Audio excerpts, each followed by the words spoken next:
الله عليه صلاة يتصل بها روح المصلي عليه به فينبسط في قلبه نور سر تعلقه به وحبه ويكتب بها بعناية الله في حسبه وعلى آله وصحبه الذي ارتقوا صحوة المجد بقربه وتفيعوا ظلال الشرف أصله بوده وحبه ما أطر الأكوان بنشر ذكراهم نسيم اللهم صل وسلم أشرف الصلاة وتسليم على سيدنا ونبينا محمد الرؤوف الرحيم اللهم صل وسلم وبارك عليه وعلى آله اللهم صل وسلم وبارك عليه وعلى آله صلى الله أما بعد فلما تعلقت إرادة الله بالعلم القديم بظهور أسرار تخصيص للبشر الكريم صلى الله عليه بالتقديم والتكريم نفذت القدرة الباهرة بالنعمة الواسعة والمنة الغامرة فانفلقت بين تصوير بالعالم المطلق الكبير الجمال المشهود بالعين صلى الله عليه حاول لوصل الكمال المطلق والحسن التام والزين فتنقل ذلك الجمال الميمون في الأصلاب الكريمة والبطون صلى الله صلب الذم إلا وتمت عليهم من الله النعمة صلى الله عليه وهو الكرم قمر التام الذي يتنقل في بروجه ليتشرف به موضع استقرار وموضع خروجه صلى الله عليه وقد لقد العزل بما قدد وأظهرت من سر هذا النور ما أظهرت وخصصت به من خصصت فكان مستقر بالأسلاب الفاخرة والأرحام الشريفة الطاهرة حتى برز في عالم الشهرة بشرا لا كالبشر ونور حيل بك ظهوره وبهر فتعلقت همة ركيم لهذه الحروف بأن يرقم في هذا القرطاس ما هو لديه من عجائب ذلك النور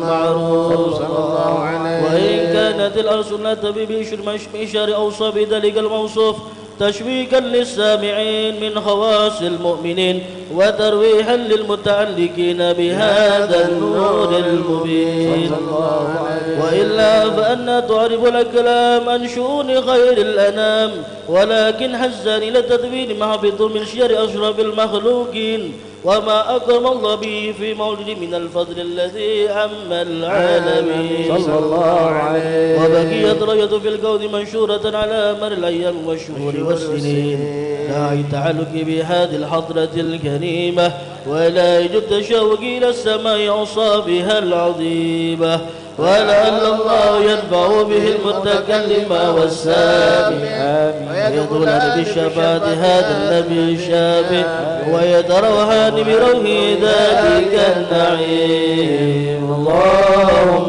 صل وسلم أشرف صلاتي وتسليم على سيدنا ونبينا محمد الرؤوف الرحيم اللهم صل وسلم وبارك عليه وعلى آله الله الله حارسنا يا رسول الله يا عظيم الجاه عليك صلوات الله الله الله حارسنا يا رسول الله يا عظيم الجاه عليك صلوات الله عبدنا بالبان غيرناك لك ملأ أنفاق جد بالجواب مرحبا قد قابلنا الله الله عايزنا يا رسول الله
ما استفاده الفهم من صفات هذا العبد المحبوب الكامل صلى الله عليه وشماله التي هي أحسن الشمائل. وهنا حسنا نثبت ما بلغ إلينا في شأن هذا الحبيب من أخبار صلى الله عليه. تشرف بكتابته القلم والقرطاس وتتنزه في هداك الأسماء والأبصار. وقد بلغنا في الأحاديث المشهورة أن أول شيء خلق الله والنور مودع في هذه السورة صلى الله عليه. ونور هذا الحبيب أول مخلوق برز في العالم، ومنه تفرع الوجود حلقا بعد حلق فيما حدث وما تقدم صلى الله عليه. وقد أخرج عبد الرزاق بسند عن جابر بن عبد الله الأنصاري رضي الله عنهما قال: قلت يا رسول الله بأبي وأمي أخبرني عن أول شيء خلق الله قبل الأشياء. قال: يا جابر إن الله خلق قبل الأشياء نور نبيك محمد صلى الله عليه وسلم في النور صلى الله عليه. وقد ورد من حديث أبي هريرة رضي الله عنه قال: قال رسول الله صلى الله عليه وسلم: كنت أول النبيين في خلقي وآخرهم في البعث صلى الله عليه. فقد تعدلت الرواية بأنه أول خلق وجودا وأشرفهم مولودا. ولما كانت السعادة الأبدية لها ملاحظة حفية اختصت من شاءت من البرية بكمال الخصوصية، فاستودع هذا النور المبين أسلاب وبطون من شرفته من العالمين، فتنقل هذا النور من صلب آدم ونوح وإبراهيم صلى الله عليه، حتى أوصلته يد العلم القديم إلى من خصصته في تكريم أبيه الكريم عبد الله بن عبد المطلب ذي القدر العظيم صلى الله عليه. وأمه التي هي في المخاوف آمنة السيدة الكريمة آمنة، وتلقاه صلب عبد الله فألقاه إلى بطنها فضمنه أشاؤها بمعونة الله محافظة على حق هذه الدرة صلى الله عليه. حملا في رعاية الله كما ورد عنها حملا خفيفا لا تجد له ثقلا ولا تشكو منه ألما ولا صلى الله عليه. حتى مر شهر بعد شهر من حمله وقرب وقت بروزه إلى عالم الشهادة لتنبسط على أهل هذا العالم فيضاد فضله وتنتشر فيه آثار مجره الصالحين. اللهم صل وسلم أشرف صلاة وتسليم على سيدنا نبينا محمد الرؤوف الرحيم. اللهم صل وسلم وبارك عليه وعلى آله. اللهم صل وسلم وبارك عليه وعلى آله.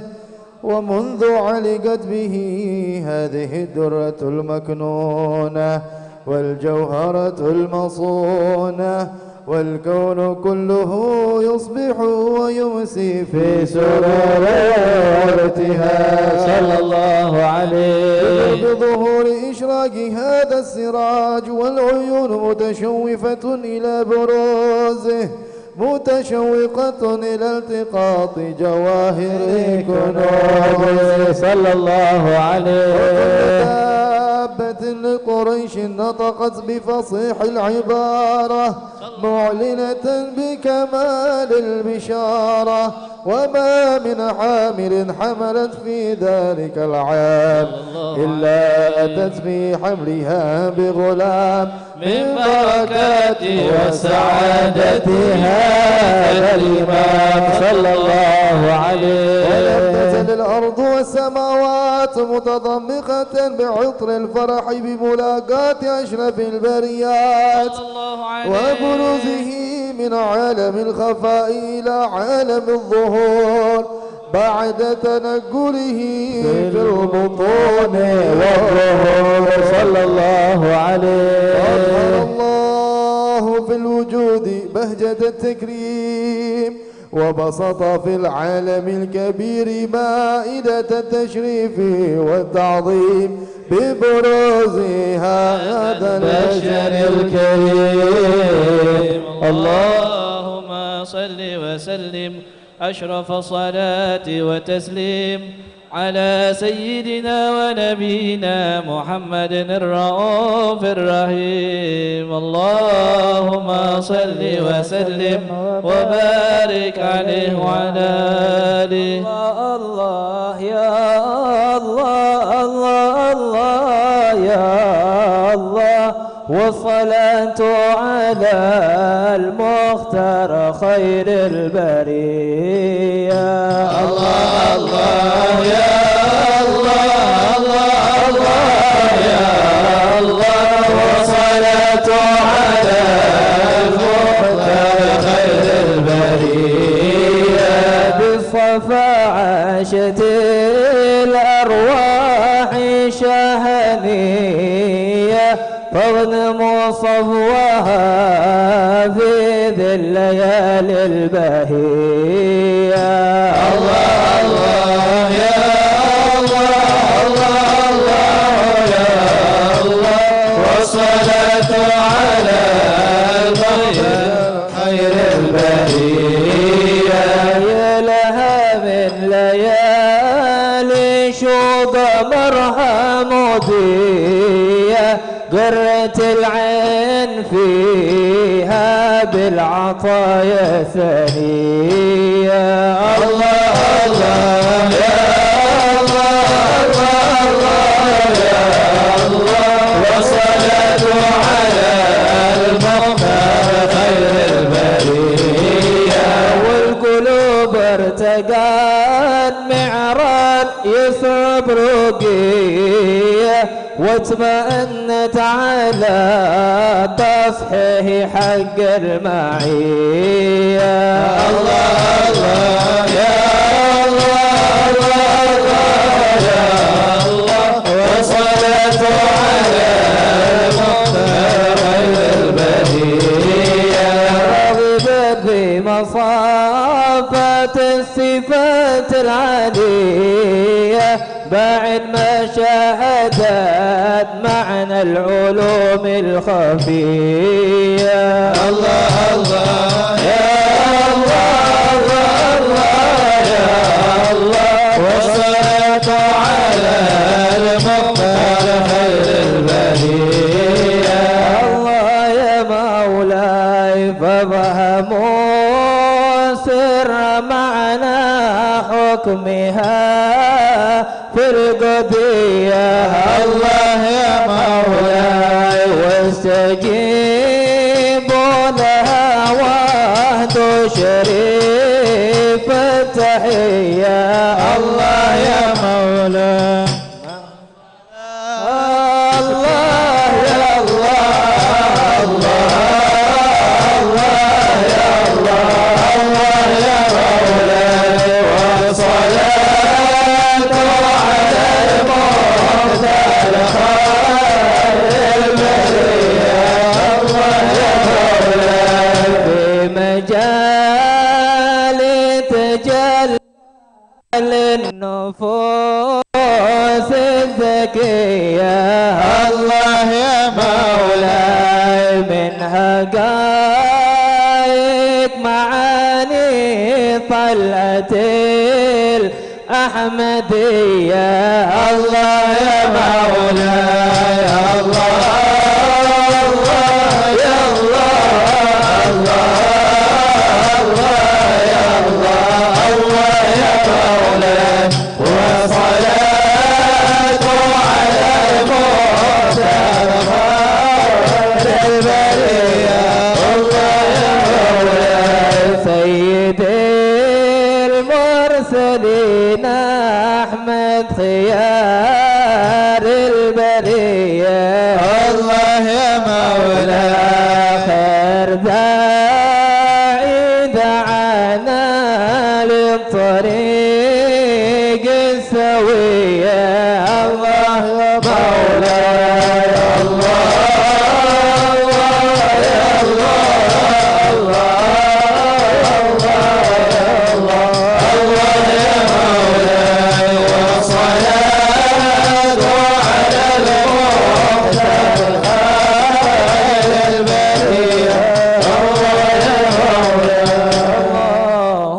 صل وسلم وبارك عليه وعلى آله. اللهم صل وسلم وبارك عليه وعلى آله.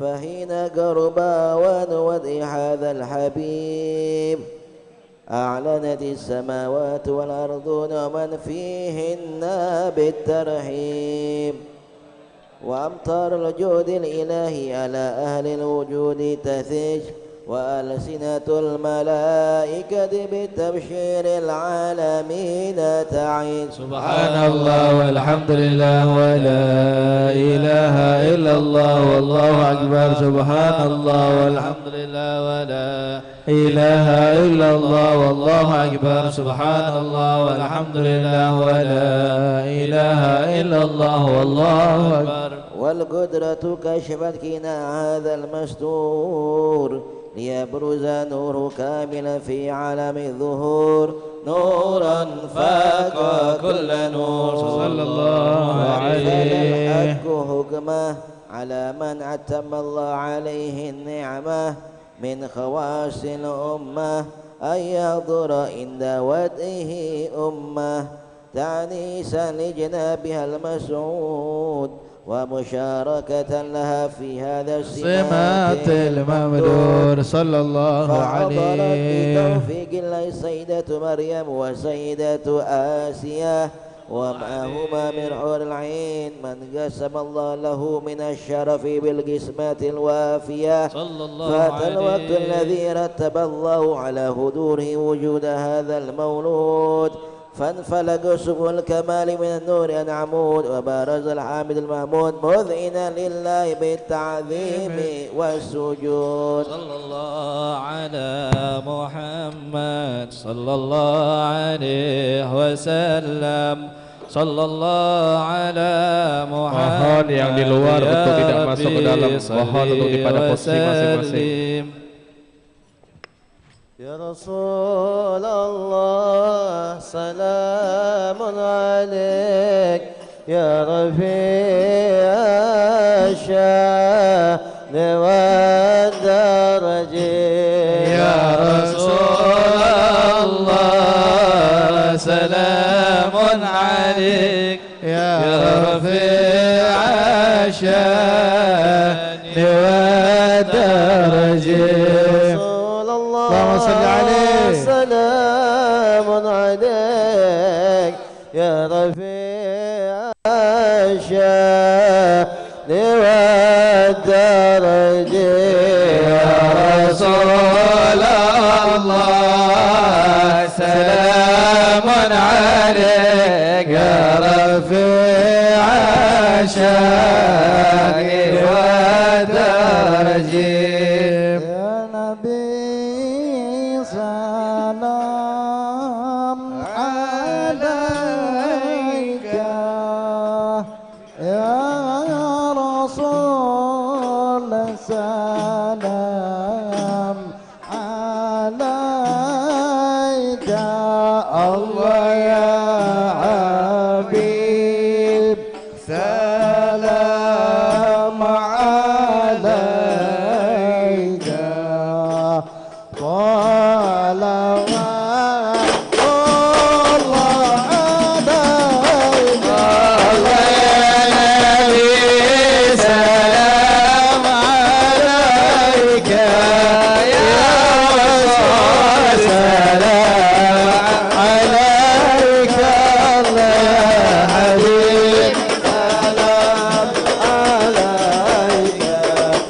فهذا اليوم بغرة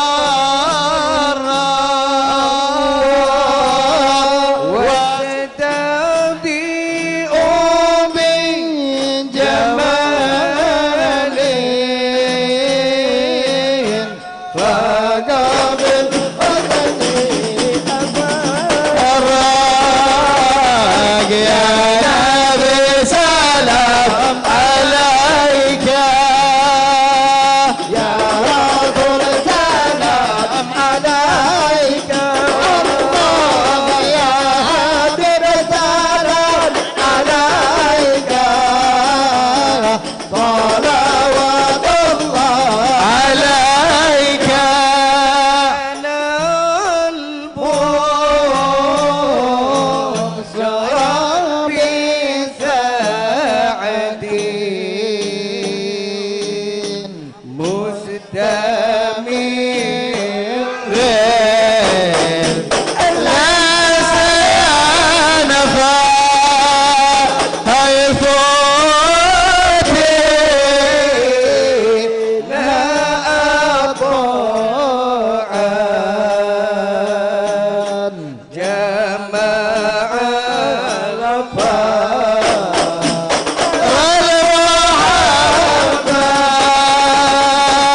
صل يا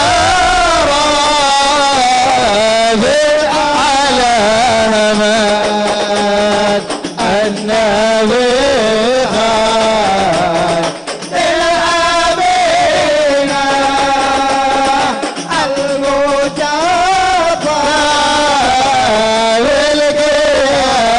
بالقيامة للخلائق أجمعين ربي كل حمد جل يحصره الآن الله اذهب بوجود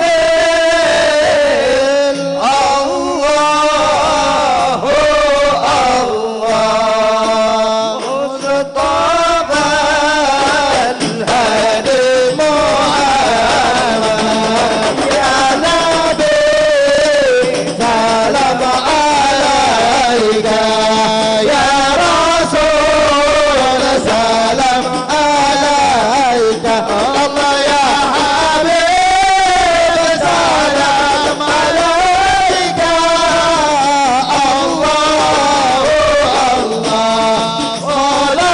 صلوات الله عليك يا رسول الله أعلم بك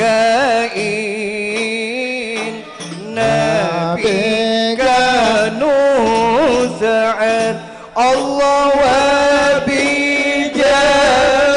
وبجاهه يا إلهي جد وبلغ كل ما يا رسول الله إذنا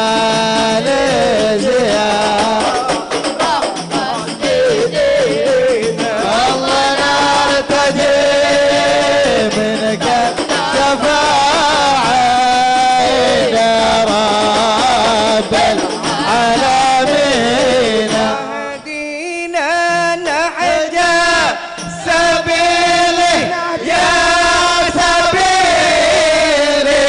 سبيلي كي به نسعد ونرشد ونرشد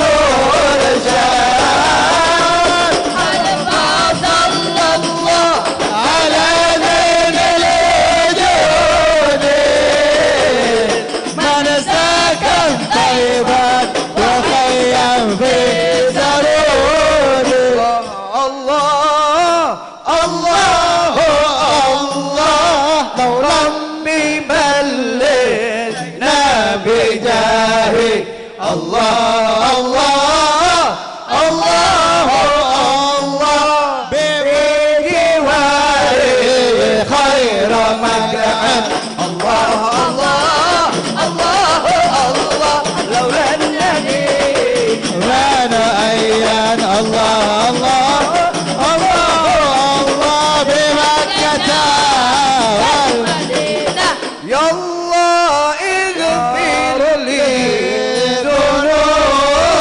ذنوبي واجعل الجنة هلالي يا الله يا الله اغفر لي ذنوبي واجعل الجنة هلالي يا الله صلاة الله إذا جاء أشرف الرسل محمد يا الله يا الله اغفر لي ذنوبي واجعل الجنة هلالي يا الله الله على محمد يا مولاي صلى الله عليه وسلم يا الله صلى الله على محمد يا مولاي صلى الله عليه وسلم يا وسلام مستمر يا مولاي كل حين يتجدد يا الله صلى الله على محمد يا مولاي رب صل عليه وسلم يا الله اللهم صل وسلم وبارك عليه وعلى آله.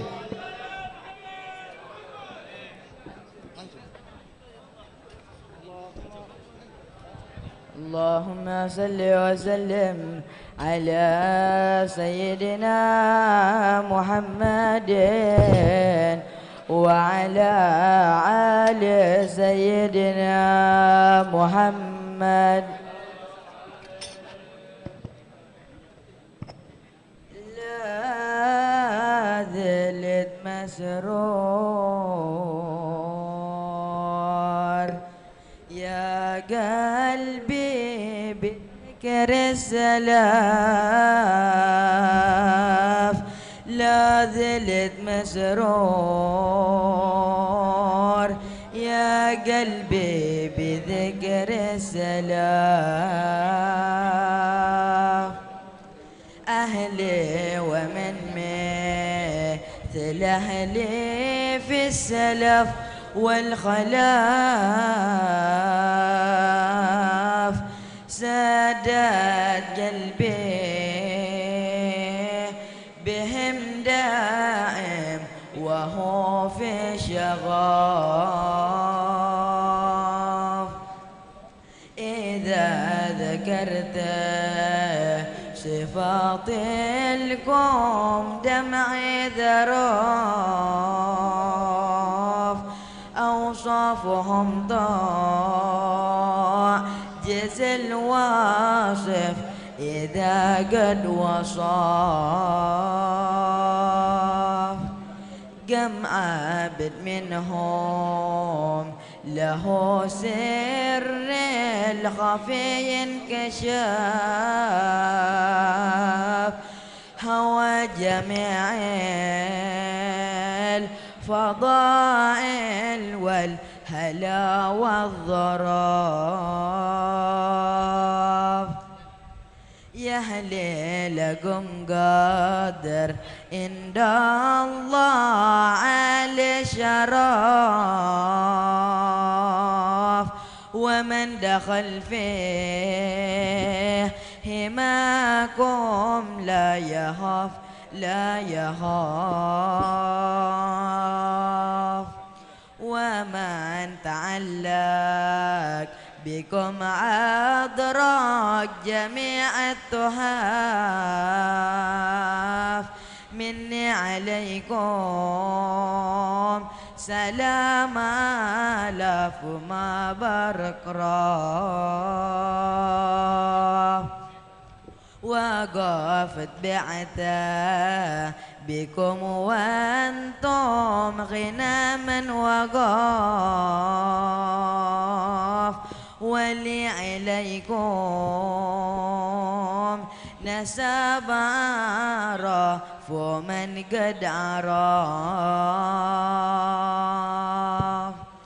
جدي محمد وأنتم بعد جدي خلاف جدي محمد وأنتم بعد جدي خلاف جدي محمد وأنتم بعد جدي خلاف فيكم وراثة تصحصف يا خير صف حطوا نظركم على من بذنوب اعترف لا تهملوني وشلوا من قداي النقاف مدوا إلى الله يهلي في حوائجك فني لكم منتسب اللسل ما هو سلاف يا خير وليد بأولادي وأهل رأف فاطف علينا فنق خير من قد أطاف لك بخر حالي وكم من عبد من خاك درف صلاتك شاك يا عز حصال الشرف ولك وصحبك ومن بحب فيك تصف عسى معكم ولا نخلف كما من خلف آسى معكم ولا نخلف كما من خلف عسى معكم ولا نخلف كما من خلف لا ذلت مسرور والحمد لله رب العالمين.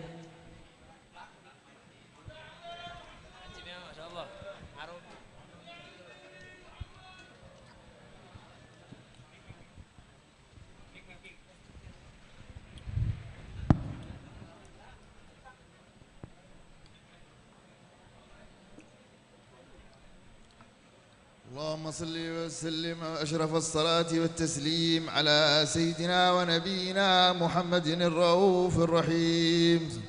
ولقد اتصف صلى الله عليه وسلم من محاسن الأخلاق بما تضيق عن كتابته بطون الأوراق. كان صلى الله عليه وسلم أحسن الناس خلقا وخلقا وأولهم إلى مكارم الأخلاق سبقا وأوسعهم بالمؤمنين حلما ورفقا برا رؤوفا لا يقول ولا يفعل إلا معروفا له الخلق السهل واللفظ المحتوي على المعنى الجزم، إذا دعاه المسكين أجابه إجابة معجلة، وهو الأب الشفيق الرحيم باليتيم والأرملة، وله مع سهولة أخلاقه الهيبة القوية التي ترتعد منها فرائس الأقوياء من البرية، ومن نشر طيبه تعطرت الطرق والمنازل، وبعرف ذكره تطيبت المجالس والمحافل. فهو صلى الله عليه وسلم جامع الصفات الكمالية والمنفرد في خلقه وخلقه بأشرف خصوصية، فما من خلق في البرية محمود إلا وهو متلقى عن زين الوجود. أجملت في وصف الحبيب وشأنه، وله العلا في مجده ومكانه، أوصاف عز قد تعالى مجدها أخذت على نجم السها بعنانه. وقد انبسط القلم في تدوين ما أفاده العلم من مقاعي مولد النبي الكريم، وحكاية ما أكرم الله به هذا العبد المقرب من التكريم والتعظيم والخلق العظيم. فحسن مني أن أمسك عنة الأقلام في هذا المقام وأقرأ السلام على سيد الأنام. السلام عليك أيها النبي ورحمة الله وبركاته. السلام عليك أيها النبي ورحمة الله وبركاته.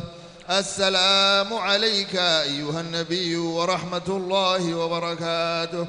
وبذلك يحسن الختم كما يحسن التقديم، فعليه أفضل الصلاة والتسليم. اللهم صل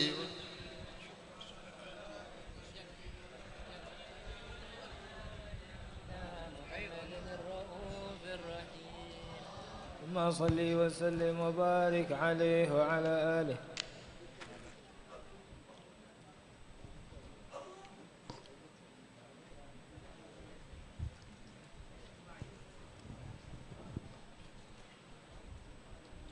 بسم الله الرحمن الرحيم.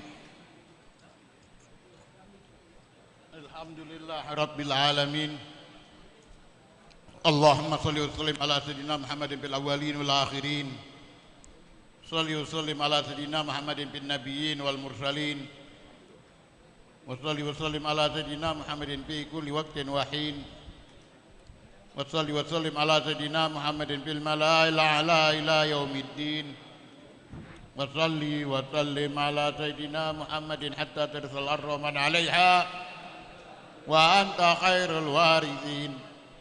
صلي وسلم على سيدنا محمد وعلى آله وصحبه أجمعين.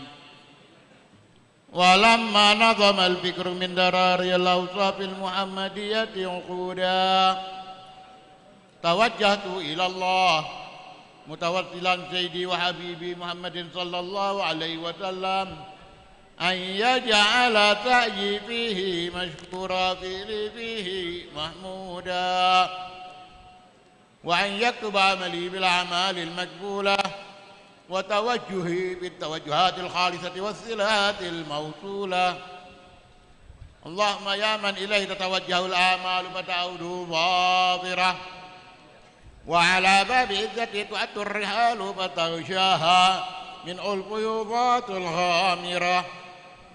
نتوجه إليك بأشرف الوسائل لديك سيد المرسلين عبدك الصادق الأمين سيدنا محمد الذي عمت رسالة العالمين، أن تصلي وتسلم على تلك الذات الكاملة مستودع أمانتك وحفيظ سرك وحامل راية دعوتك الشاملة، الأبي الأكبر المحبوب لك والمخصص بالشرف الأبخر في كل موطن من مواطن القرب ومظهر، قاسم امدادك في عبادك وساقي كوس رشادك لأهل ودادك سير الكونين وأشرف الثقلين، العبد المحبوب الخالص المحسوس منك بأجل الخصائص.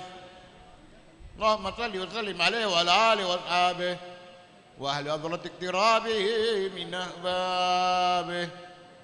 اللهم إنا نقدم إليك جهاد النبي الكريم ونتوسل إليك بشرف مقامه العظيم أن تلاحظنا أن تلاحظنا في حركاتنا وسكناتنا بعين عنايتك، وأن تحفظنا بجميع طهارنا وتقبلنا بجميل رعايتك وعافنا برعايتك، وأن تبلغنا من شرف القرب إليك وإلى هذا الحبيب غاية آمالنا، وتتقبل منا ما تحركنا به من نياتنا وأعمالنا، وتجعلنا بحضرة هذا الحبيب من الحاضرين وفي ترك اتباعه من السالكين، ولحقك وحقي من الوعدين ولعهدك من الحافظين. اللهم إنا لنعلم برحمتك الخاصة فلا تحرمنا، وذنونا جميلة هي وسيلتنا إليك ولا تخيبنا. آمنا بك وبرسولك وما جاء به من الدين، وتوجهنا به إليك مستشفعين أن تقابل المذنب منا بالغفران والمسيء بالإحسان السائل بما سأل والمؤمل بما أمل، وأن تجعلنا ممن نصر هذا الحبيب ووعذره وله ظاهره، وأما ببركة وشرف وجهة أولادنا ووالدينا وأهل قدرنا ووالدينا وجميع المسلمين والمسلمات والمؤمنين والمؤمنات في جميع الجهات، وارم راية الدين القويم بجميع الأخبار منشورة، ومعالم الإسلام والإيمان بأهلها مأمورا معنى والصورة، واكشف اللهم كربة المكروبين، واغذي دين المدينين، واغفر للمذنبين، واغفر للمذنبين، واغفر للمذنبين، وتقبل توبة التائبين، وانشر رحمتك على عبادك المؤمنين أجمعين، واكفي شر المعتدين والظالمين، وابسط العدل بولاة الحق في جميع النواحي والأقطار، وأيدهم بتأييد من عندك ونصر على المعاندين من المناظرين والكفار، واجعلنا يا رب بالحفظ العظيم من جميع البلايا، واجعلنا يا رب بالحفظ العظيم من جميع البلايا، واجعلنا يا رب بالحفظ العظيم من جميع البلايا، وفي الحفظ المكين من الذنوب والخطايا، وأدمنا بالعمل بطاعتك وصدق بخدمتك قائمين. وإذا توفيتنا فتوفنا مسلمين مؤمنين، واختم لنا منك بخير أجمعين.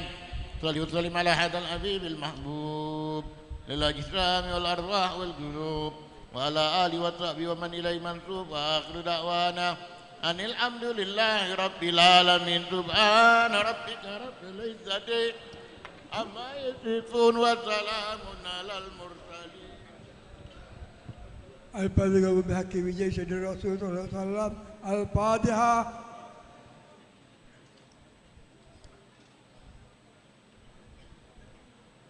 يا مهيمن يا سلام سلمنا والمسلمين بإنا من خير الأنام وبالمؤمنين يا قوي متين اكفي شر الظالمين وصلى الله وسلم الحمد لله رب العالمين. قبول. بسم الله الرحمن الرحيم. السلام عليكم ورحمة الله وبركاته. الحمد لله رب العالمين. اللهم صل وسلم على سيدنا محمد نورك الساري ومدارك الجاري، وجمعنا به في كل أطوار، وعلى آله وصحبه يا نور. رب اشرح لي صدري ويسر لي أمري واحلل عقدة من لساني يفقهوا قولي، واهد قلبي وسدد لساني بحقي وبجاه سيدنا محمد صلى الله عليه وآله وصحبه. أما بعد، معاشر الحبائب والآباء والأساتذة والحاضرين رحمني ورحمكم الله. Alhamdulillah, summa alhamdulillah, summa alhamdulillah. Bersyukur kita kehadirat Allah Subhanahu wa taala di malam hari yang berbahagia ini. Kembali Allah Subhanahu wa taala mengumpulkan kita dalam satu rangkaian Maulid Arba'in, memperingati hari kelahiran Nabi besar Muhammad sallallahu alaihi wa alihi wa sahbihi wasallam. Alhamdulillah, pada malam hari ini kita berada di rumah salah satu wali min auliyaillah, yakni Al-Habib Abdullah bin Idrus bin Syihab dan juga Al-Habib Abdurrahman bin Ahmad Al-bin Hamid. Mudah-mudahan kehadiran kita malam hari ini Allah Subhanahu wa taala senantiasa mencurahkan rahmat, taufik dan hidayahnya kepada kita semua, dan tidaklah kita keluar daripada tempat ini melainkan dosa-dosa kita diampuni oleh Allah Subhanahu wa taala dan segala hajat-hajat kita dikabulkan oleh Allah Subhanahu wa taala. Amin ya rabbal alamin. Salawat dan salam pada junjungan kita Nabi besar Muhammad sallallahu alaihi wa alihi wa sahbihi wasallam beserta keluarga dan sahabat-sahabat beliau. Mudah-mudahan kelak kita di yaumil qiyamah mendapatkan syafaat dari beliau sallallahu alaihi wa alihi wa sahbihi wasallam dan dimasukkan dalam syurganya Allah Subhanahu wa taala bersama baginda Nabi besar Muhammad sallallahu alaihi wa alihi wa sahbihi wasallam. Amin ya rabbal alamin. Ma'asyiral hadirin mustami'in rahimani wa rahimakumullah. Sebagaimana biasanya sebelum kita mendengarkan pembacaan manaqib dan ma'idhah hasanah, kami akan menyampaikan peringatan Maulid pada malam-malam berikutnya. Untuk malam besok, malam yang ketiga, malam Sabtu, peringatan Maulid akan diadakan di rumah Sayyid Al-Habib Ahmad bin Hasan Al-Habsyi, bertempat di kampung BBC 12 Ulu. Kemudian untuk malam berikutnya, malam yang keempat daripada bulan Rabiul Awal, peringatan Maulid akan diadakan di Majlis Ziarah Kambang Koci di Komplek Pemakaman Kambang Koci Bumbaru. Dan adapun untuk peringatan Maulid pada malam yang kelima akan diadakan di Darul Ulum Al-Burhan, bertempat di Lorong Zuriyah Kemuning, Basuki Rahmat. Demikianlah pengumuman peringatan Maulid untuk malam-malam berikutnya.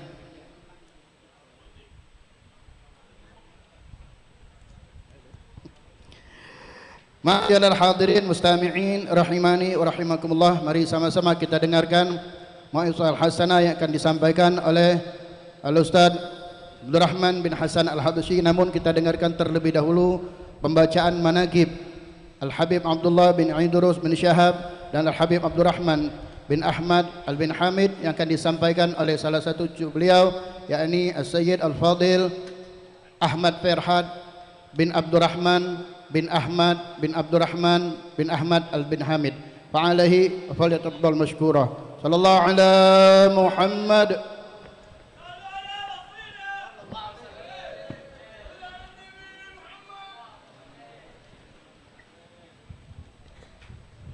Bismillahirrahmanirrahim. Assalamualaikum warahmatullahi taala wabarakatuh. Bismillahi walhamdulillah wassalatu wassalamu ala sayyidina Rasulillah Muhammad ibn Abdullah wa ala alihi wa sahbihi wa wala wa la hawla wa la quwwata illa billah. Faqala Allah ta'ala ala inna awliya Allah la khaufun 'alaihim wa la hum yahzanun. Al-Faqir berdiri di sini akan membacakan daripada sekelumit manaqib sahibul hal Al-Jad Al-Habib Abdullah bin Idrus bin Syihab. Beliau adalah Al-Imam Al-Allama Al-Habib Abdullah bin Idrus bin Muhammad bin Ali bin Abdullah bin Idrus bin Ali bin Muhammad bin Ahmad Sihabuddin Al-Asghar bin Abdurrahman bin Ahmad Sihabuddin Al-Akbar bin Abdurrahman bin Al-Imam Ali Sakran bin Al-Imam Abu Bakar As-Sakran bin Al-Faqil Muqaddam Thani Al-Habib Al-Imam Abdurrahman As-Sagaf bin Muhammad Maulad Dawilah bin Ali Al-Ghuyur bin Al-Faqil Muqaddam bin Muhammad bin Ali bin Muhammad Sahib Al-Mirbat bin Hali Khalaq Gasam bin Alwi bin Muhammad bin Alwi bin Ubaidillah bin Ahmad Al-Muhajir bin Isa bin Muhammad Al-Nagib bin Ali Al-Raidi bin Ali Imam Ja'far As-Sadiq Abdullah bin Idrus, dengan harapan agar beliau menjadi seperti kakeknya yang alim dan saleh. Al-Habib Abdullah bin Idrus tumbuh di bawah bimbingan ayah dan saudaranya Al-Habib Muhammad bin Idrus dan dari para ulama lain yang berasal dari kota Tarim, Sewun, Dawaan serta dari kota-kota lainnya di Hadramaut. Al-Habib Abdullah bin Idrus banyak mendapat pujian yang baik dari guru-gurunya. Diceritakan Al-Habib Ali bin Muhammad bin Husin Al-Habsyi, jika beliau datang ke kota Tarim, maka beliau meminta Al-Habib Abdullah bin Idrus mendekati beliau dan juga menyuruh Al-Habib Abdullah mengimami salat di majlis-majlis khusus. Sesungguhnya aku melihat semua hati mencintainya dan tidak punya musuh. Karena itulah Al-Habib Ali menyukainya dan memujinya dengan pujian yang baik. Begitupun para habaib lainnya selalu meminta agar beliau menjadi imam salat, seraya mengatakan dengan kalimat li'annaka jauhar wa fi dhahrika jauhar, dikarenakan engkau adalah permata dan di punggungmu juga terdapat permata, mengisyaratkan tentang keberadaan putra beliau yaitu Al-Habib Alwi. Al-Habib Abdullah bin Idrus mulai mengajar dan menyebarkan dakwah setelah diizinkan oleh guru-gurunya. Dalam hal tersebut beliau banyak mengajar di madrasah Syekh Idrus Al-Gubas Sahil. Al-Habib Abdullah bin Idrus suka bepergian ke Pulau Jawa dan Malaysia untuk berdakwah dan berdagang. Selain itu beliau juga menuntut ilmu dari aulia, ulama dan sulaha di dua negeri tersebut. Diriwayatkan dari orang yang dipercaya bahwa Hasannya Al-Habib Abu Bakar bin Umar bin Yahya memujinya dengan pujian yang baik. Beliau berkata, tidak diperbolehkan untuk Hadramaut dari rijal Jawa kecuali Abdullah bin Idrus bin Syihab. Hal tersebut dikarenakan akhlaknya yang mulia dan keistiqomahan beliau dalam mengikuti jejak salafnya. Di Indonesia, Al-Habib Abdullah banyak bermukim di kota Tarim, di kota Palembang, dan di Palembang beliau menikah serta mempunyai beberapa orang anak. Setelah wafatnya, anak yang hidup ada 3 orang perempuan.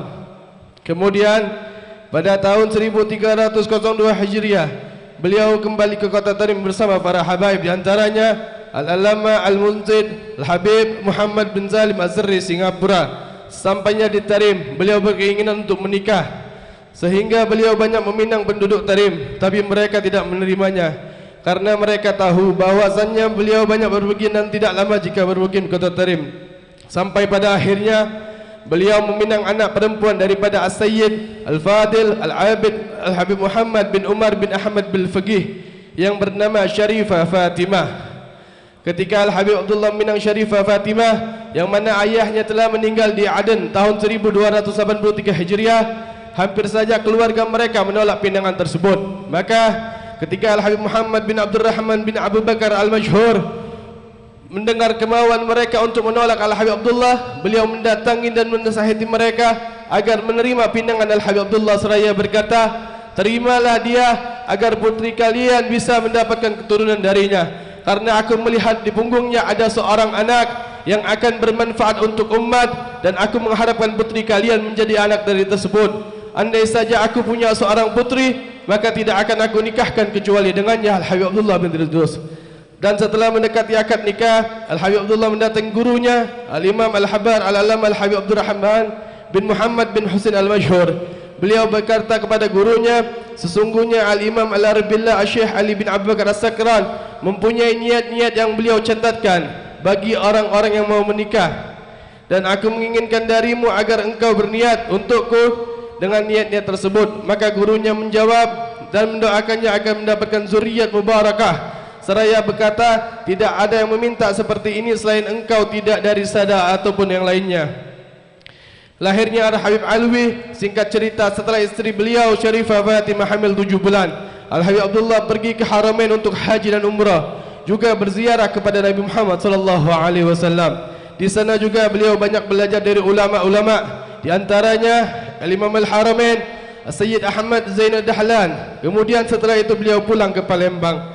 Selang beberapa bulan setelah keberangkatan tersebut, yaitu pada bulan Muharram, akhirnya Al-Habib Alwi bin Abdullah bin Idrus bin Syihab mendengar berita tersebut bahwa anaknya telah lahir. Maka beliau bergembira sekali.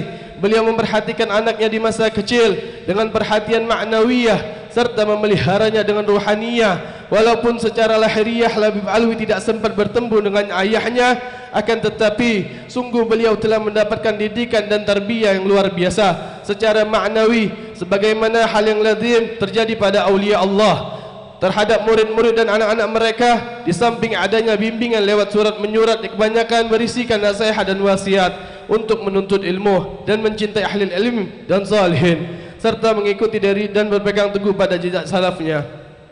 Wafatnya Al-Habib Abdullah bin Idrus bin Syihab. Al-Habib Abdullah bin Idrus sangat dekat dan dan dicintai oleh guru beliau Al-Imam Al-Qutub Al-Habib Muhammad bin Hasan Al-Habsyi BBC.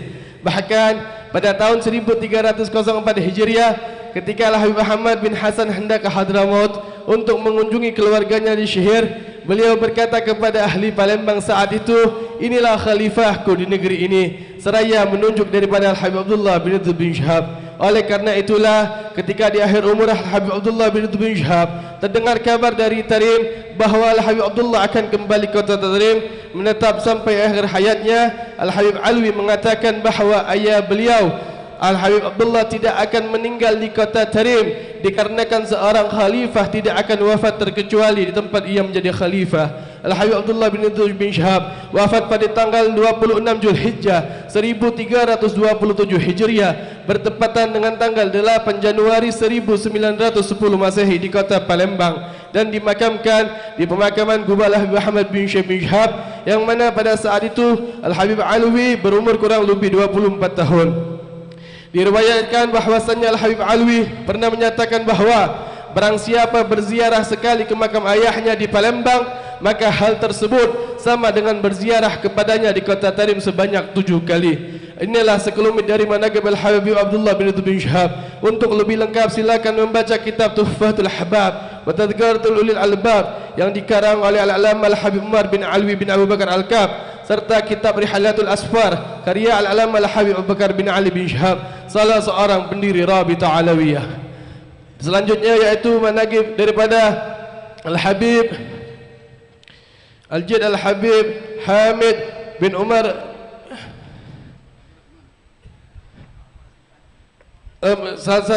Selanjutnya yaitu daripada sekelumit manaqib Al-Habib Abdurrahman bin Ahmad bin Abdurrahman bin Hamid bin Alawi.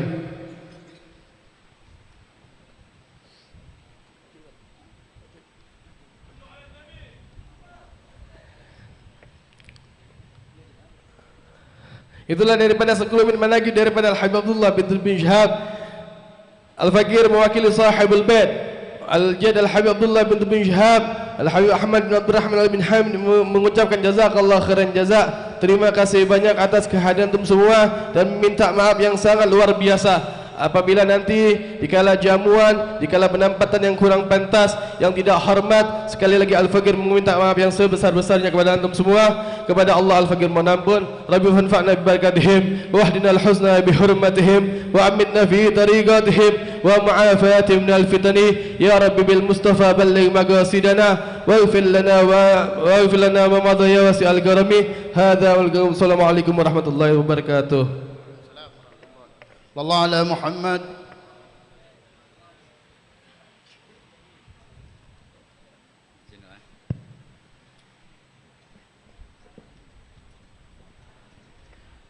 Assalamualaikum warahmatullahi wabarakatuh.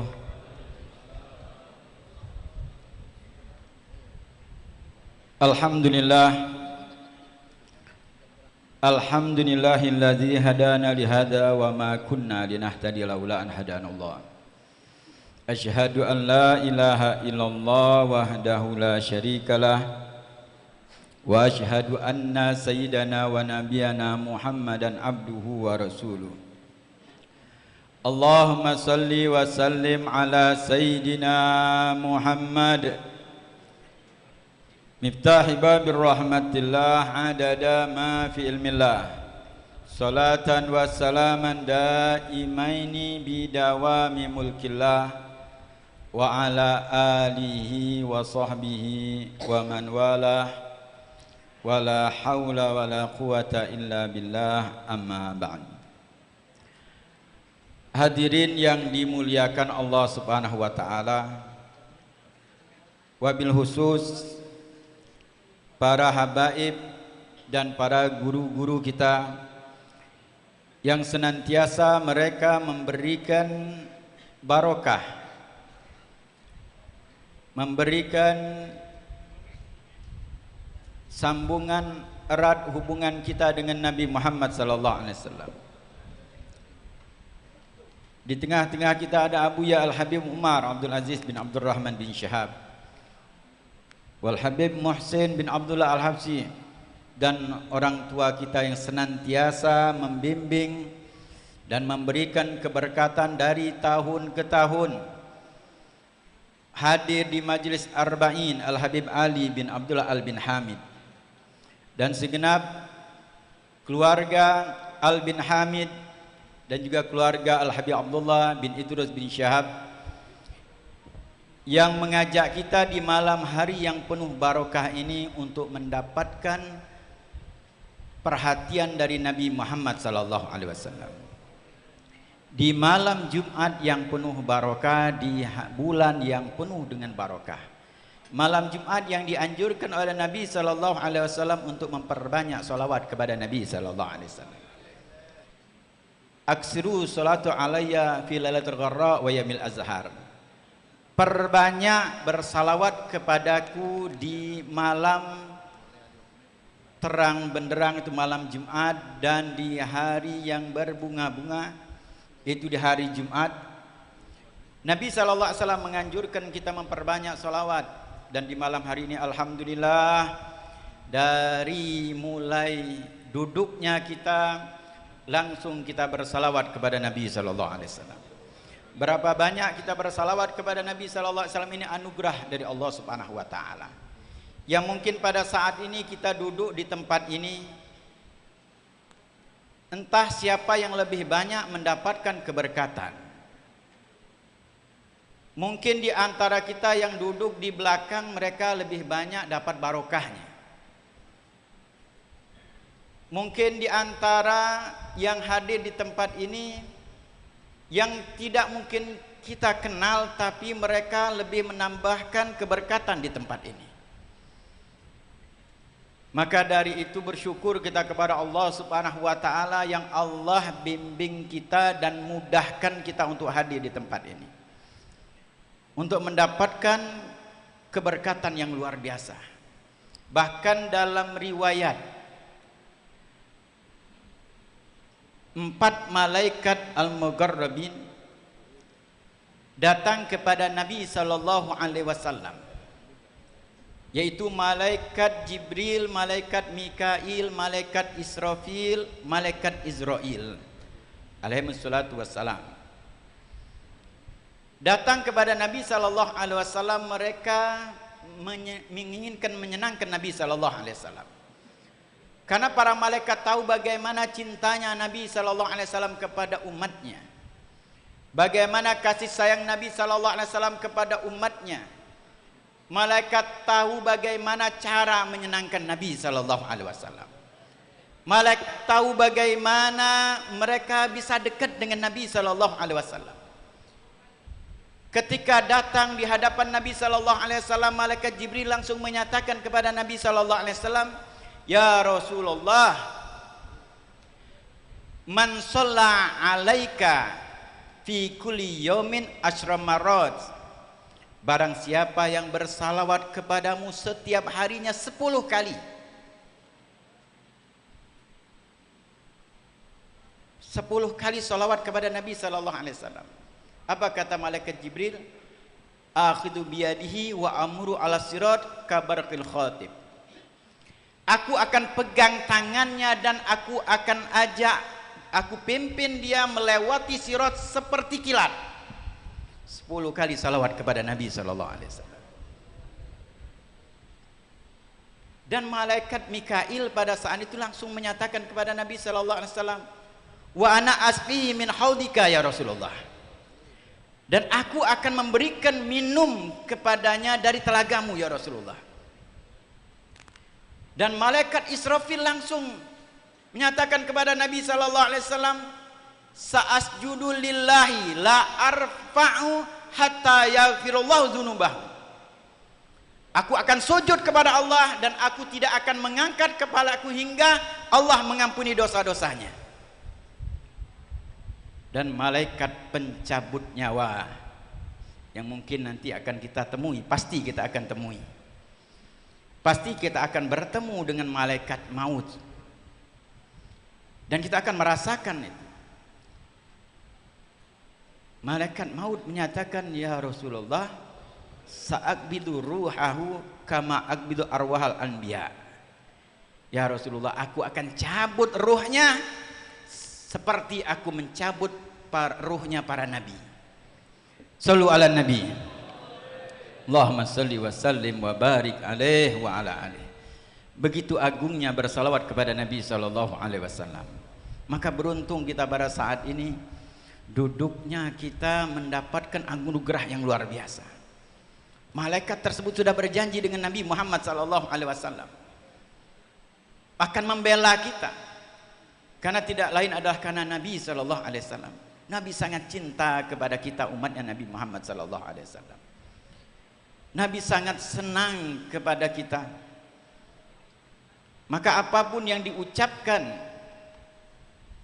untuk Nabi sallallahu alaihi wasallam bersalawat kepada Nabi tidak terhingga pahala dan faedah.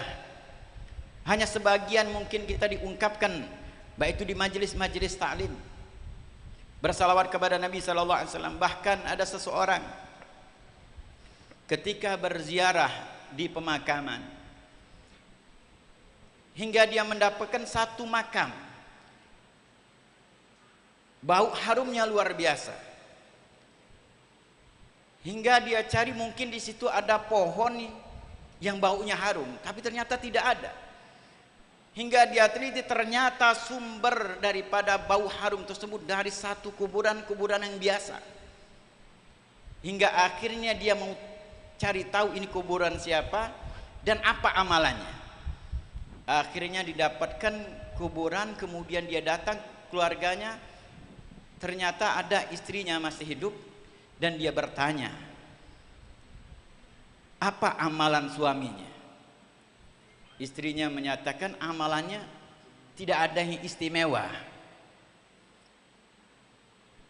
Akhirnya dia berpikir, tapi satu hal yang dibiasakan oleh suamiku, senantiasa dia setiap memulai atau mengakhiri sesuatu, dia selalu menyatakan Bismillahirrahmanirrahim wa sallallahu ala Muhammad.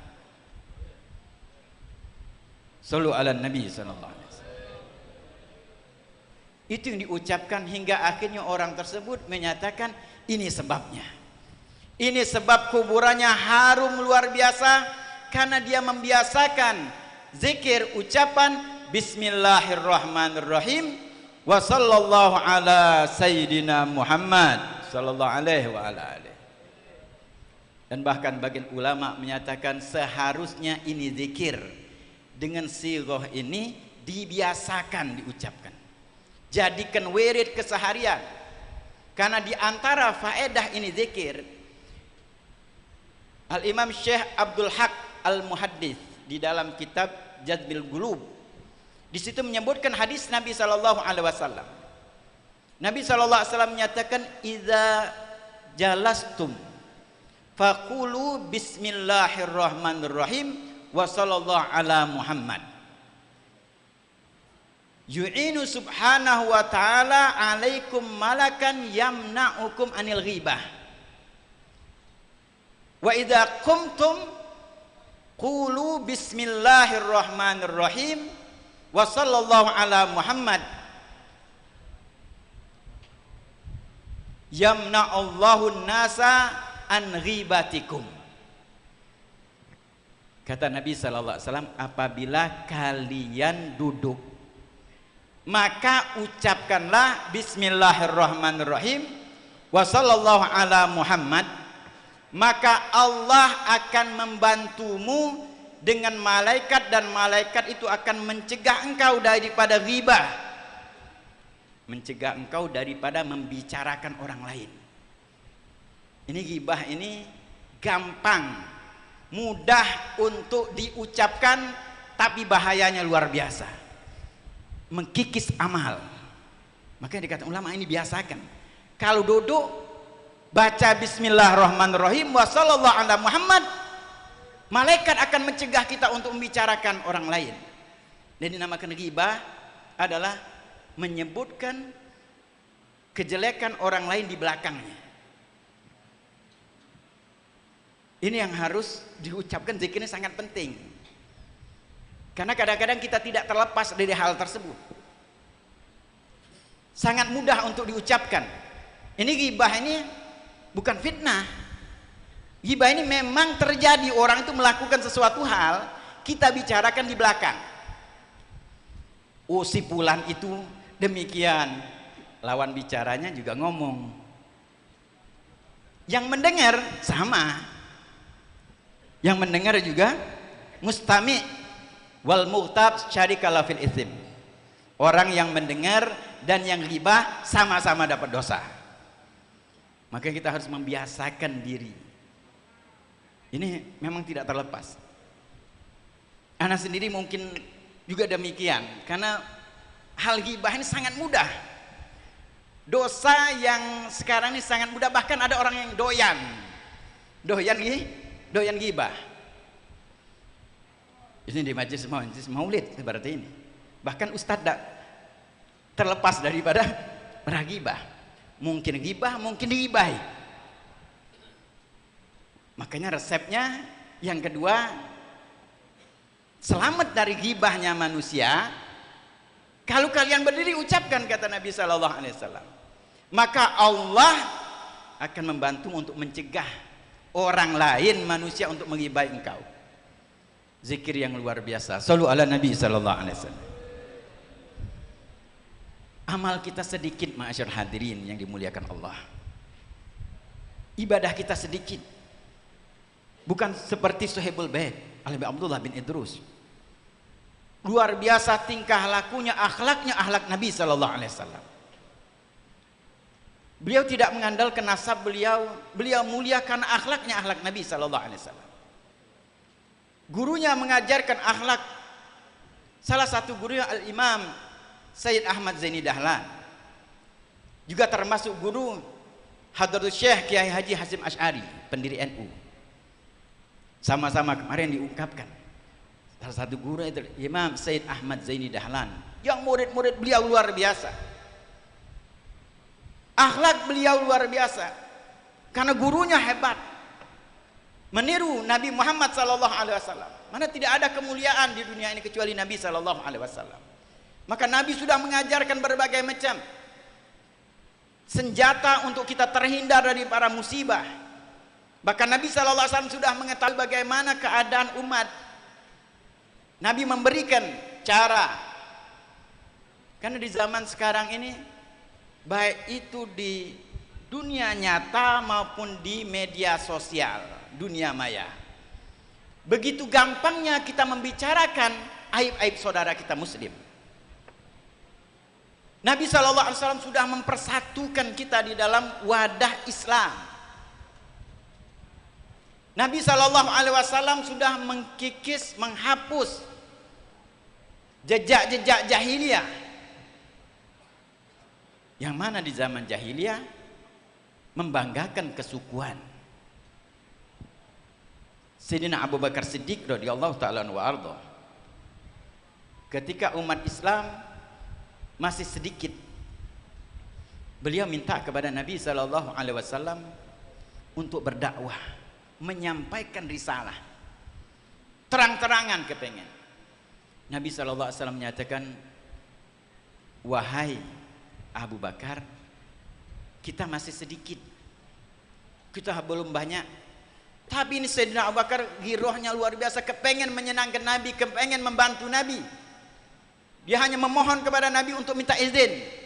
Akhirnya diizinkan Nabi. Dia pergi ke Masjidil Haram, dia pergi ke Ka'bah. Di dekat Ka'bah dia mengumandangkan syahadat. Dia mengajak orang untuk mentauhidkan Allah, menyampaikan risalah Nabi. Pada saat itu memang betul apa yang dikatakan Nabi. Beliau dikeroyok oleh orang-orang kafir pada saat itu. Bahkan salah satu orang kafir membawa sendal, dan sendal itu di bawahnya itu paku, duri.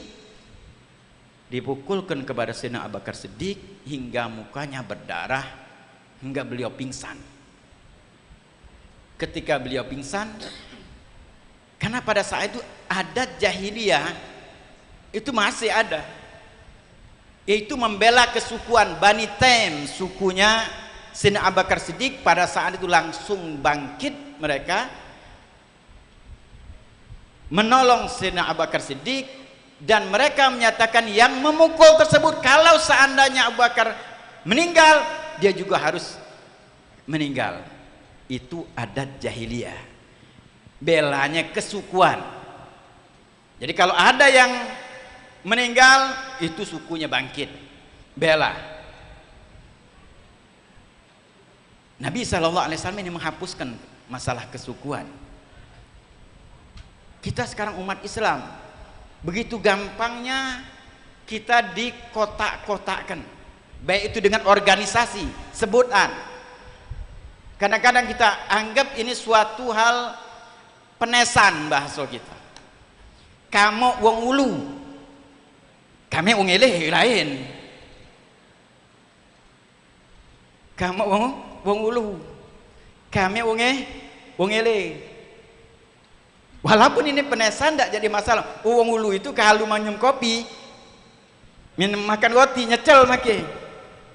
Wong ulu sebelah belakang. Tahu. Kayak penesan tidak jadi masalah, tapi jangan sebutan ini menjadi pemisah kita. Baik itu organisasi maupun kumpulan-kumpulan mungkin yang baik, majelis-majelis yang baik, tapi jangan jadikan ini nama untuk berpecah belah.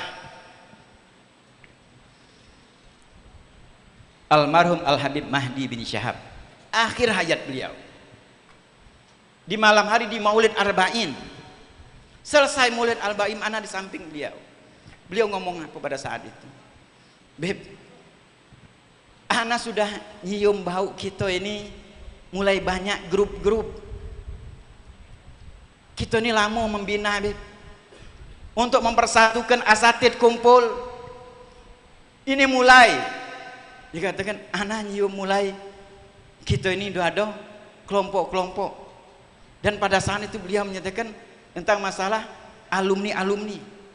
Sampai beliau menyatakan, ana nih kepengen jadi alumni galo-galo. Sampai beliau menyatakan itu. Ana ngomong dan beliau, ya Habib, insya Allah habis maulid kita kumpul, habis maulid kita akan katakan ini, kita akan rapatkan lagi barisan kita. Itu akhir beliau. Besoknya beliau wafat. Makanya grup-grup ini, kelompok-kelompok, jangan sampai berpecah. Nama boleh berbeda, tapi kita ingat kita umat Islam. Makanya Nabi SAW mengingatkan kita pada saat itu ada dua kelompok, Muhajir dengan Ansor. Maka Nabi SAW mempersatukan, mempersaudarakan antara Muhajir dan Ansor. Biar tidak ada perbedaan, ini satu adalah umat Islam. Ini persatuan sangat penting di zaman sekarang, ma'asyur hadirin. Kita membaca maulidnya Nabi SAW, kita pada saat disatukan oleh Nabi SAW. Umat Islam disatukan Nabi SAW, bukan dengan hal yang lain. Kita hanya mengagungkan, memuliakan karena Nabi SAW, bukan karena golongan, bukan karena kesukuan, bukan karena kelompok dan lain sebagainya, atau organisasi, bahkan partai. Karena kita umat Islam. Maka Sayyidina Abu Bakar Siddiq pada saat itu beliau pingsan, dibawa ke rumahnya. Ketika dibawa ke rumah itu, Bani Taim menunggu di luar, menunggu kabar Sayyidina Abu Bakar Siddiq radhiyallahu anhu. Bagaimana keadaan Sayyidina Abu Bakar Siddiq pada saat itu? Apakah dia menemui ajal atau bagaimana? Mereka nunggu di luar. Akhirnya Sayyidina Abu Bakar Siddiq dirawat, di sampingnya ibunya merawatnya, hingga akhirnya beliau sadar. Ketika beliau sadar, yang ditanyakan oleh Nabi Muhammad SAW, dia bertanya dengan ibunya, bagaimana Nabi Muhammad SAW? Yang ditanyakan Nabi, bagaimana rindunya sahabat Nabi SAW. Sama halnya dengan Sayyidina Ubadah. Itu sahabat Nabi SAW dinamakan pahlawan Uhud. Perang demikian, banyak sahabat Nabi SAW ketika pingsan sekalipun, ingatnya Nabi Muhammad SAW. Maka pada saat dia bertanya kepada ibunya, bagaimana Nabi SAW? Ibunya mau menenangkan dia. Dikatakan Muhammad dalam keadaan baik. Pada saat itu ibunya belum Islam. Tidak tenang hati beliau, cintanya luar biasa. Akhirnya beliau kepengen tahu kabar dan Nabi SAW, sampai ibunya keluar memanggil Sayyidah Fatimah bintul Khattab, saudari Sayyidina Umar ibn Khattab radhiyallahu anhu. Datang Sayyidah Fatimah dan mengabarkan Nabi dalam keadaan baik. Tetap tidak tenang hatinya hingga dia minta dibawakan ibunya untuk menemui Nabi sallallahu alaihi wasallam. Orang-orang tadi, orang zaman jahiliyah Bani Taim yang tadi dia menunggu untuk membela Sayyidina Abu Bakar Siddiq, ternyata Sayyidina Abu Bakar Siddiq lebih perhatian dengan Nabi Muhammad sallallahu alaihi wasallam. Mereka bubar. Sayyidina Abu Bakar Siddiq bersama ibunya menemui Nabi sallallahu alaihi wasallam. Ketika bertemu dengan Nabi sallallahu alaihi wasallam, beliau senang, rasa sakitnya hilang. Memeluk Nabi Muhammad sallallahu alaihi wasallam. Kemudian permohonannya minta doa dengan Nabi agar ibunya masuk Islam. Didoakan Nabi sallallahu alaihi wasallam, ibunya masuk Islam, dapat hidayah dari Allah Subhanahu wa taala. Lihat bagaimana Nabi sallallahu alaihi wasallam dan sahabat Nabi sallallahu alaihi wasallam. Makanya salawat kepada Nabi, persatuan yang menyenangkan Nabi sallallahu alaihi wasallam. Sebagaimana para malaikat kepengen menyenangkan Nabi, kita yang mestinya lebih pantas untuk menyenangkan Nabi Muhammad sallallahu alaihi wasallam. Biasakan di antara kita saling nasihat menasehat. Zikir yang dikatakan Nabi sallallahu alaihi wasallam mencegah untuk kita ghibah dan mencegah orang lain juga tidak menghibahi kita. Bismillahirrahmanirrahim. Wa sallallahu ala Muhammad. Wa sallallahu ala Sayyidina Muhammad. Itu dalilnya. Itu sighahnya. Maka dengan demikian kalau hilangnya ghibah di antara kita, insya Allah persatuan kita akan terjalin. Ingat, kita umat Islam. Siapapun kita umat Islam punya hak atas diri kita. Satu sama lainnya ada ikatan karena Nabi sallallahu alaihi wasallam. Mencintai apapun karena Nabi, membenci apapun karena Nabi Muhammad sallallahu alaihi wasallam. Memuliakan sesuatu karena Nabi. Kalau kita melakukan hal tersebut karena Nabi Muhammad sallallahu alaihi wasallam, maka kita akan disenangi oleh Nabi Muhammad sallallahu alaihi wasallam. Maka dari itu senantiasa kita perbaharui niat-niat kita untuk hadir maulid. Mudah-mudahan apapun yang kita lakukan di malam hari ini, kabar gembira dari 4 malaikat tersebut, insya Allah dosa-dosa kita diampuni Allah Subhanahu wa taala. Dan Allah Subhanahu wa taala memberikan kepada kita tidak terhijab dari Nabi Muhammad sallallahu alaihi wasallam. Mudah-mudahan kita nanti di Sirat seperti kilat dibawa oleh malaikat Jibril, dan pada saat kita menemui ajal kita, nyawa kita dicabut oleh malaikat maut dengan lembut, dan di situ ada Nabi Muhammad sallallahu alaihi wasallam. Mudah-mudahan Allah Subhanahu wa taala berikan hal tersebut dan kita tidak terhijab dari hal tersebut, dan juga keluarga kita yang ada di rumah dan orang-orang yang biasa hadir di tengah-tengah kita yang mungkin sudah menemui ajal, mudah-mudahan kuburan mereka jadi taman daripada taman surga, dan Allah Subhanahu wa taala istiqomahkan kita di dalam kebaikan. Allah berikan husnul khatimah fi khairin wa lutfin wa afiyah, dan hanya ini bisa disampaikan walafu minkum. Wassalamualaikum warahmatullahi wabarakatuh. Allah ala Muhammad.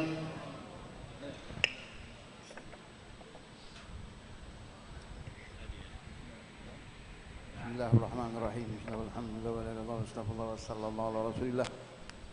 Qala Rasulullah sallallahu alaihi wa alihi wasallam, afdalu ma qultu ana wan nabiyyuna min qabli, la ilaha illallah, la ilaha illallah, la ilaha illallah, la ilaha illallah, la ilaha illallah, la ilaha illallah, Muhammadur Rasulullah, Muhammadur Rasulullah, sallallahu alaihi wa alihi wasallam, syarafa wa karama wa majda wa 'azama wa radiyallahu ta'ala an ahli baitihi at-tayyibin at-tahirin وأصحابه الأكرمين وأزواجه الطاهرات أمهات المؤمنين آمين. وعلينا معهم وفيهم برحمتك يا أرحم الراحمين آمين. اللهم اجعل جمعنا هذا جمعا مرحوما آمين. وتبرقنا من بعد تبرق معصوما آمين. ولا تجعلنا ومن معنا وحوالينا شقيا مطرودا ومحروما آمين. وصلى الله على سيدنا محمد وعلى آله وصحبه وسلم الحمد لله رب العالمين. Kami umumkan untuk peringatan Maulid pada malam besok, insyaallah akan bertempat di rumah Al-Habib Adailallah Al-Habib Ahmad bin Hasan Al-Habsyi, bertempat di Kampung BBC 12 Hulu.